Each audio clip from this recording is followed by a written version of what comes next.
खबर बरेली से, जहां आईएमए सभागार में एब्जा संगठन की एक महत्वपूर्ण बैठक का आयोजन किया गया। आपको बता दें, इसमें पत्रकारों के हितों से जुड़े हुए मुद्दों पर चर्चा की गई। वहीं खास तौर पर पत्रकारों के शोषण और उनके अधिकारों पर विस्तार से विचार किया गया। इस बैठक में बरेली मंडल और आसपास के क्षेत्रों से कई पत्रकार और एब्जा संगठन के पदाधिकारी उपस्थित रहे। वहीं बैठक की अध्यक्षता संगठन के राष्ट्रीय अध्यक्ष रविंद्र मिश्रा और उत्तर प्रदेश के चीफ कोऑर्डिनेटर अनुराग सारथी ने की। अन्य पदाधिकारियों ने भी इस पर अपनी बात रखी। वहीं बैठक में मुख्य चर्चा का विषय पत्रकारों के शोषण और उत्पीड़न पर था। यह कहा गया कि पत्रकारों के हितों की सुरक्षा के लिए एक विशेष कानून बनना चाहिए ताकि उन्हें उनके अधिकार मिल सके और शोषण पर लोग रोक लग सके। वर्तमान में उत्तर प्रदेश में पत्रकारों के खिलाफ बढ़ते अत्याचार और फर्जी मुकदमों पर कोई ठोस कानून नहीं है। आपको बता दें, अनुराग सारथी जी ने कहा कि पत्रकार देश का चौथा स्तंभ है, जो मुसीबत में भी रात दिन खबरों को सामने लाकर सच्चाई को उजागर करता है। उन्होंने पत्रकारों के खिलाफ हो रहे शोषण और अत्याचार को लेकर एक प्रभावी कानून बनाने की आवश्यकता पर जोर दिया है। वहीं बैठक में यह भी माना गया है कि पत्रकारों के अधिकारों की रक्षा के लिए और उन्हें उनके काम के बदले उचित सम्मान और सुरक्षा देने के लिए सभी को मिलकर काम करना होगा।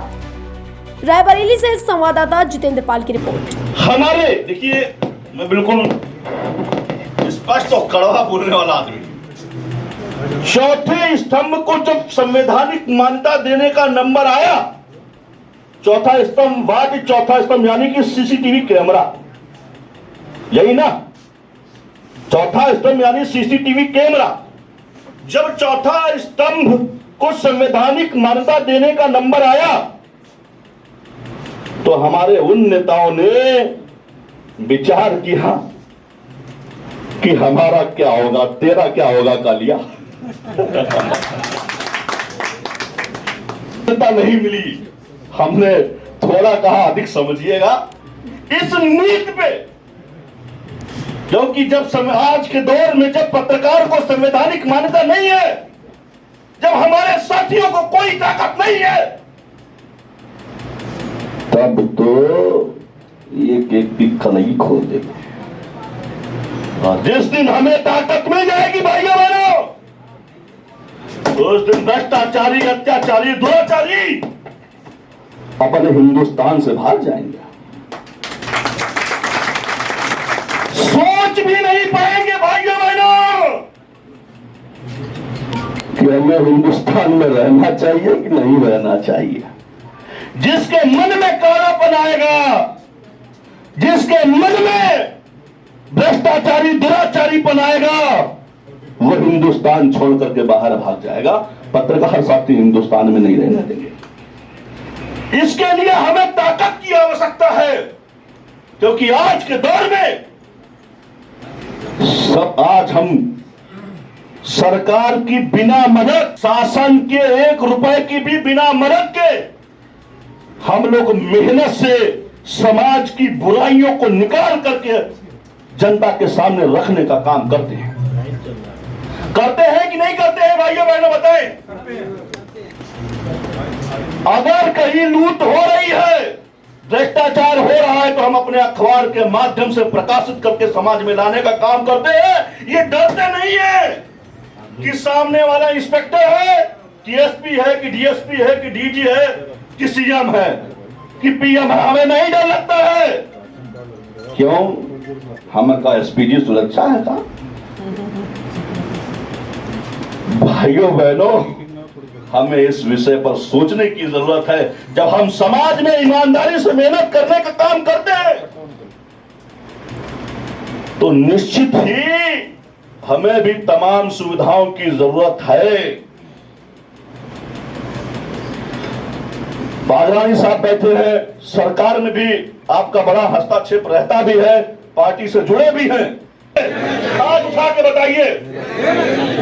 डॉक्टर साहब, बिल्कुल देना चाहिए। आपका क्या समर्थन? आज हम आर्थिक समस्याओं से जूझ रहे हैं। हमारे पत्रकार के बच्चे का अच्छे स्कूल में एडमिशन कैसे हो?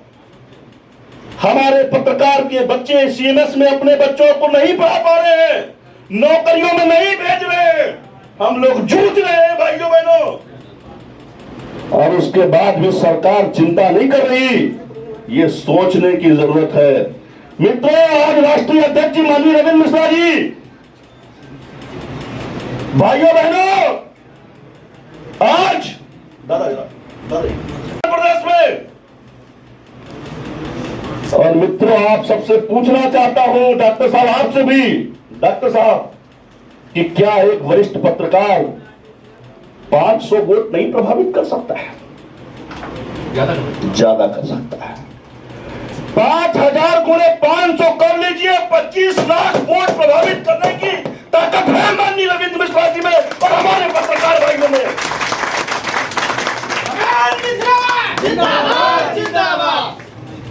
भाइयों बहनों, जब सरकार को यह समझ में आएगा कि हमारे पत्रकार भाई भी 25 लाख 50 लाख वोट प्रभावित कर सकते हैं, तो छोटे छोटे वर्गों को जो 1% जिनकी बिरादरी है, मान्यवर आधा % जिनकी बिरादरी है, उन बिरादरियों को सरकार ने सम्मान दे रखा है। और मैं हर बीट पे हूं, हर जगह है, ये पत्रकार बिरादरी तख्ता पलट सकती है। सरकार की मजबूरी होगी काम करने की, बस आप जैसे वरिष्ठ लोग बात पहुंचा दें।